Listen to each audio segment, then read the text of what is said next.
About a week ago, Josh Cortez was found shot and laying on the pavement in Hartford's South End. His girlfriend, who was 23 years old, Josh was 22, was found in a parked car nearby with a gunshot wound. She was rushed to Hartford Hospital, where she died about a half an hour later. They were the sixth and the seventh homicide victims in Hartford this year. They had been dating for about 2 years. They had a 2-year-old daughter.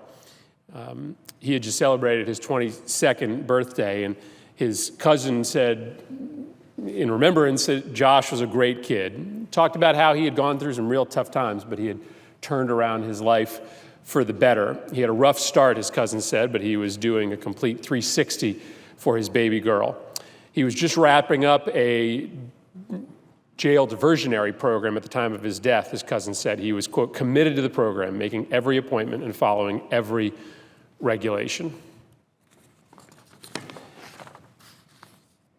2 days later, across the country in Iowa, Senquez Jackson was 15 years old when his 13-year-old friend accidentally fired a small .38 caliber semi-automatic pistol.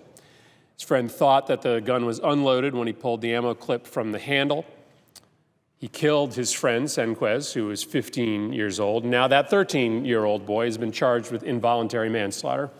In addition, they layered on charges of obstructing prosecution and carrying a weapon. Senquez is remembered by his friends and family as being a great athlete, loved basketball, dreamed of playing in the NBA. He always told his auntie that he was going to be just like LeBron James. One speaker at his funeral said that they had never met another child with more gratitude than Senquez had. He had deep gratitude for the things that he had been given. Died from an accidental gunshot wound on March 18th. Earlier in the year, Ron Mel Jones was standing outside of the Alton Acres housing complex in Alton, Illinois, with a group of kids his age. He was 11. They were just waiting to go to basketball practice. They were waiting to get picked up to go to basketball practice. And while they were waiting outside, a red car pulled up, and someone inside fired multiple shots into this group of kids. And Ramel was killed. His friends remember him, frankly, like Senquez, as always having basketball in his hands. The middle school coach, Bobby Everidge, who was planning on coaching this incredibly talented kid, said, "This young man's life was cut short, and he had so much potential. I know he was such a good kid, and he had lots of friends. When life ends that way, it's so sad." His fifth grade teacher said that Ramel was well-liked by all of his teachers, all of his classmates. Quote, "He was always happy, sensitive, an excellent student. As a fifth grader, he was a mentor. As a fifth grader, he mentored younger students at our school." 11 years old, was killed waiting to go to basketball practice. And then at the end of last year, just a story that I pulled out of the dozens that were killed in Connecticut cities, Antoine Heath was 29 years old when he was shot in the chest while sitting in a parked car on the outskirts of Edgewood Park in New Haven. His wife of 4 years and the mother of his 2 children, who are 4 and 3, said her husband was a family man. He was loving, he was hardworking. His nickname was Champ. Antoine's nickname was Champ, in large part because he was such a champion of causes in and around his community. A childhood friend said he tried to get me to see things clear. He made sure everybody was all right. He just wanted family to be together. He had big plans the weekend that was just falling after his death. He was going to be baptized. He was ready to give his life over to God, said his sister. He made the decision on his own, and that was something he wanted to surprise his family with. Mr. President, those are just 4 stories, 4 voices of victims of gun violence. And as you know, and many of my colleagues know, I try to come down to the floor every week or every couple weeks to tell a handful of the stories of the 31,000 a year, 2,600 a month, 86 a day that are killed by guns. all for a variety of reasons. Most of these are suicides. Many of them are accidental. They happen in large numbers and small. Last year we had 372 mass shootings, which I would categorize as 4 more people being shot at any one given time, but many of these are domestic violence incidences, gang-involved incidences. There's a lot of different stories as to why these happen.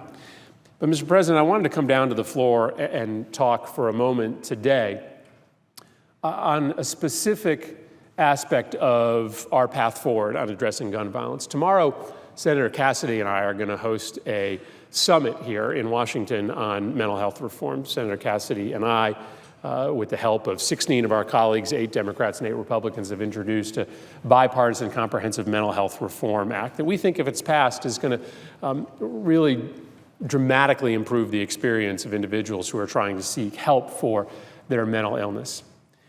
And given the fact that we're going to have hundreds of people here at this summit tomorrow, and that many of us who are living with the daily ramifications of unchecked gun violence are continuing to press for legislation on this floor, as I know you are, Mr. Presiding Officer, I want to talk about, I think, the mistakes we make in how we talk about the intersection between mental health and the epidemic of gun violence.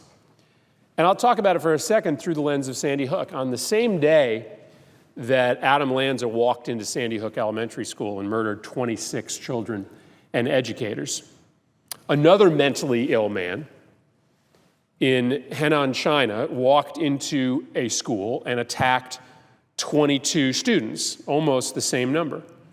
Now, in Sandy Hook, every single child who Adam Lanza fired a bullet at and hit died.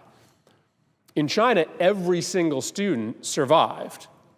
Now, both assailants were unquestionably deeply mentally ill, but only one incident resulted in a worldwide tragedy. And the difference is that Adam Lanza walked into that school with a semi-automatic rifle, and the attacker in China walked into that school with a knife. Now, our nation has seen the horror that unfolds when mental illness and gun violence intersect in devastating ways. And this cycle of shock and despair and horror and grief that accompany mass shootings, they are still a uniquely American routine. We can't fathom what could drive someone to commit such horrifying acts. And it's easy for society to blame that shooting in Newtown or in Aurora or wherever the next one may be on the mental illness. But if we truly want to stop these mass shootings, if we want to do something about the 86 people who are murdered every day, we have to stop ourselves for a second and ask why this epidemic of gun violence doesn't happen in any other industrialized country in the way that it happens here. And we have to ask ourselves, is it because more Americans suffer from mental illness? No, the statistics don't tell us that. Is it because the mentally ill in America are more violent than the mentally ill in a place like Europe? No, the data doesn't tell us that. Do other countries spend more money on treating mental illness than the United States does? Is it that their systems are more adequate than ours? No, the data doesn't tell you that either. And so what's the difference between the United States and every other developed nation? Why is our gun homicide rate 20 times higher than that of the average OECD nation? Why don't other countries that experience the same level of mental illness, that spend the same amount of money treating it, why don't they have a comparable number of shootings, mass shootings and individual shootings? Well, one of the differences is guns. The difference is that in America, we are awash in illegal guns and high-powered military-style assault firearms that are designed to kill as many people as quickly as possible. The reality is that for whoever shot that couple in Hartford, that father in New Haven, they didn't have to try very hard to go find a weapon. It was either in their house or around the corner or at a friend's apartment. And there are a lot of people who would like to just very easily conflate the conversation about gun violence with a conversation about fixing our mental health system. But let's just think about two states, Wisconsin and Wyoming. These are states that have very similar mental health systems. They spend the same amount of money, and yet one state, Wyoming, has a gun homicide rate that's twice that of Wisconsin. There's no data that suggests that mental illness explains the difference between those two states, just like there's no evidence that mental illness explains the difference between two countries.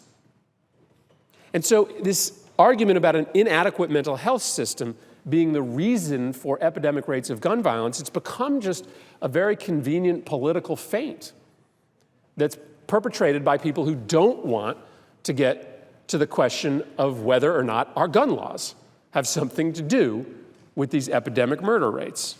Now, there's no doubt that the mental health system in this country is broken. It's dramatically under-resourced. People have to wait for months to get an outpatient appointment. We've closed down 4,000 mental health inpatient beds in this country just in the last 5 years alone. It's ridiculously uncoordinated. We've built up this system in which your body from the neck down is treated in one system, and then you have to drive 2 towns over if you want to get treatment for your body from the neck up. People with mental illness die 20 years earlier than people without mental illness because those two systems aren't coordinated.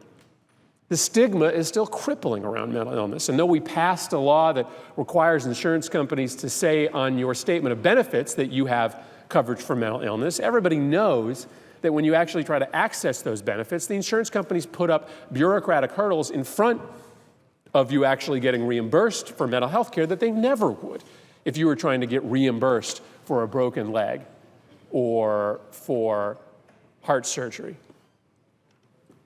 Now, fortunately, the Mental Health Reform Act, about which this summit will cover tomorrow, it really does start to unlock many of these most difficult problems.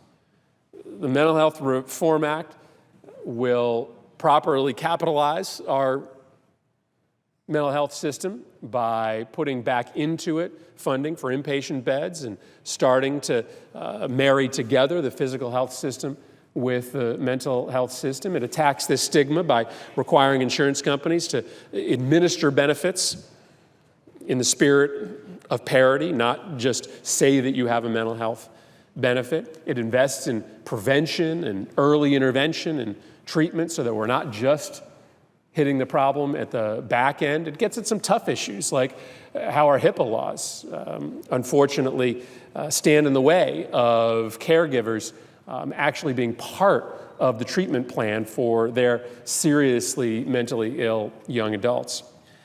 And so the Mental Health Reform Act is a path forward to fixing our broken mental health system, but pretending that mental health reform is a sufficient response to gun violence, it's both wrong-headed, but it's also dangerous. Because the facts are incontrovertible. Individuals coping with serious mental illness commit less than 5% of all violent acts in this country. Let me say that again. People with mental illness commit less than 5% of all violent acts in this country. And they are frankly far more likely to be the victims of gun violence than they are to be the perpetrators of it. Now, obviously, people like Adam Lanza and Jared Lee Loughner and James Holmes, they had complicated and devastating behavioral health disorders.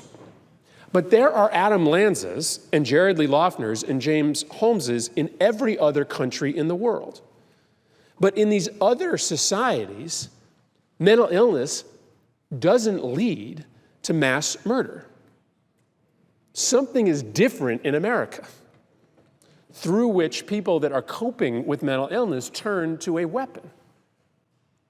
This celebratory culture of firearms and violence, this easy access to weapons of war that enable men and women with severe mental illness to instantly transform themselves into mass murderers, is unique in this country.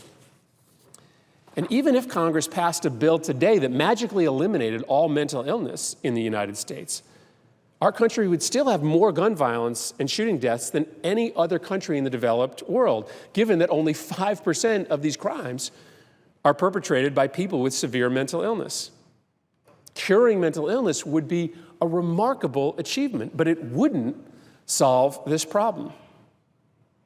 But it's even worse than that, Mr. President, because by draping the scourge of gun deaths around the necks of everyday Americans that are struggling with mental illness, it just increases that stigma that I was talking about that surrounds disorders of the mind. Scapegoating the 44 million Americans with mental illness, it just reinforces the idea that they should be feared rather than treated.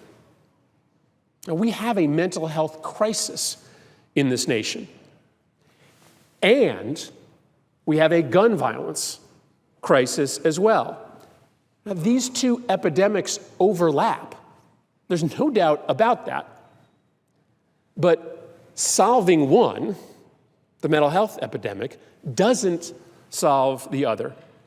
And conflating mental illness and gun violence, it may serve the political ends of those that don't want to have a conversation on this floor about background checks or assault weapons or more resources for the ATF, but it's not going to make America any demonstrably safer. I think this is a really important conversation to have. And I don't want to shy away from these intersections that exist. But I want to get it right.